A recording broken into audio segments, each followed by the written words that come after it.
Shalom anak-anak, kita mau belajar tentang teks berita kelas 8. Kita mau review materi yang kita sudah pernah pelajari sebelum nanti kita mau melihat contoh sederhana dari sebuah berita ya.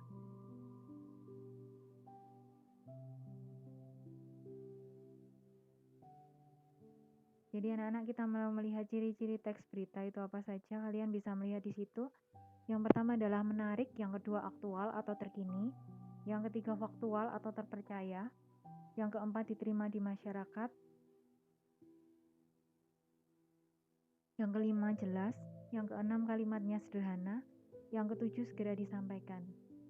Nah, menarik itu bagaimana anak-anak? Jadi berita yang baik itu adalah berita yang bisa dipahami orang lain gitu. Jadi membuat orang tertarik untuk melihat. Berikutnya adalah aktual atau terkini.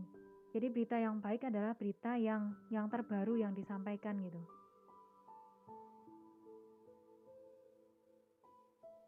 Ya, jadi anak-anak, faktual berikutnya adalah faktual atau terpercaya. Jadi harus memasukkan fakta-fakta yang jelas yang bisa dipercaya gitu. Yang keempat diterima di masyarakat, yang kelima jelas, yang keenam kalimatnya sederhana, yang ketujuh segera disampaikan. Jadi diterima di masyarakat artinya ya sesuai dengan norma yang ada di masyarakat. Jelas, jadi harus lengkap dan jelas. Anak-anak ada 5W+1H-nya.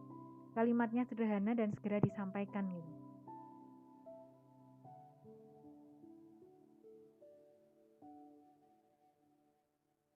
Minggu lalu kita telah belajar 5W+1H ini.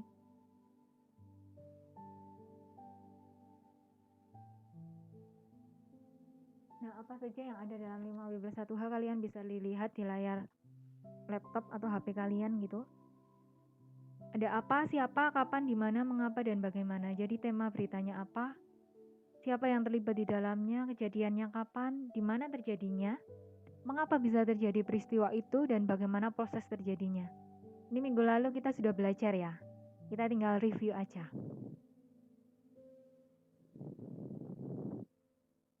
Nah, syarat-syarat teks berita itu bagaimana kalian bisa lihat. Yang pertama aktual, 2 faktual, 3 lengkap. Aktual itu berarti sesuatu yang baru ya anak-anak. Jadi berita terkini, terbaru gitu. Faktual itu sesuai fakta yang terjadi, jadi tidak memasukkan unsur-unsur pendapat atau khayalan, tapi benar-benar fakta secara objektif. Lengkap kalian bisa menyimak di situ, harus memuat 5W+1H.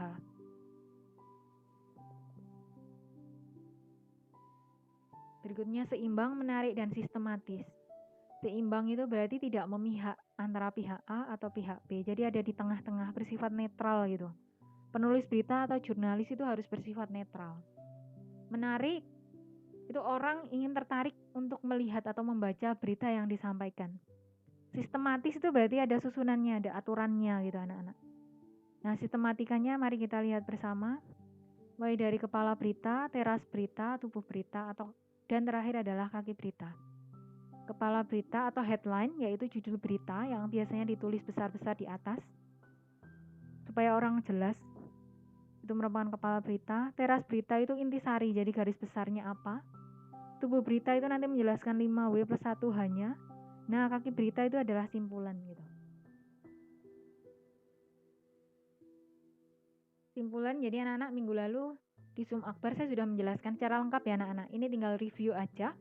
Ini simpulan yang disampaikan oleh Kenneth 8D absen 5. Yang minggu lalu saya minta tolong untuk memberikan simpulan atau kesimpulan. Nah, Kenneth mengatakan bahwa berita yang baik mengandung unsur-unsur 5W+1H. Selain itu, dalam unsur-unsur 5W+1H memiliki syarat teks yaitu aktual, faktual, lengkap, seimbang, menarik, dan sistematis. Oleh karena itu, syarat dari teks berita 5W+1H sangat penting untuk melengkapi teks agar menjadi teks berita yang benar dan baik. Terima kasih Kenneth untuk simpulannya, bagus ya. Sekarang kita mau lihat contoh berita anak-anak. Nah, kepala berita itu biasanya ada di atas di penjelasan awal gitu anak-anak. Besok malam puncak hujan meteor Pisces Austrinid. Ini diambil dari CNN, Senin 27 Juli 2020.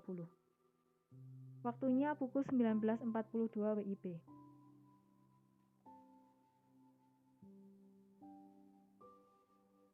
Kalian bisa melihat anak-anak di gambar di layar kalian itu gambar meteornya yang jatuh atau hujan meteornya seperti apa. Ini terjadinya, nanti kita baca bersama-sama ya. Ini dari teras beritanya dulu. Jadi Jakarta CNN Indonesia. Observatorium Bosca, ITB menyampaikan puncak hujan meteor Pisces Austrinid akan berlangsung pada Selasa 28 Juli pukul 22 waktu Indonesia Barat, berarti nanti malam ya.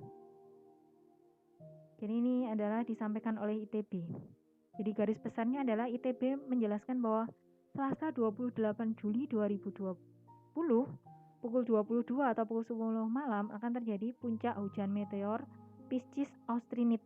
Dan ini terjadi di berbagai belahan dunia, salah satunya bisa dilihat di Indonesia. Nah, ini penjelasan dari Bosca merupakan ini tubuh berita ya anak-anak, paragraf kedua dan ketiga dari slide ini. Ini bisa melihat rasi bintang Pisces Austrinus untuk menyaksikan hujan meteor. Jadi puncaknya ini kalian bisa lihat dan baca 28 Juli 2020. Dijelaskan oleh Bosca ITB, Institut Teknologi Bandung. Ini di websitenya ya berarti ya. Kita ke slide berikutnya.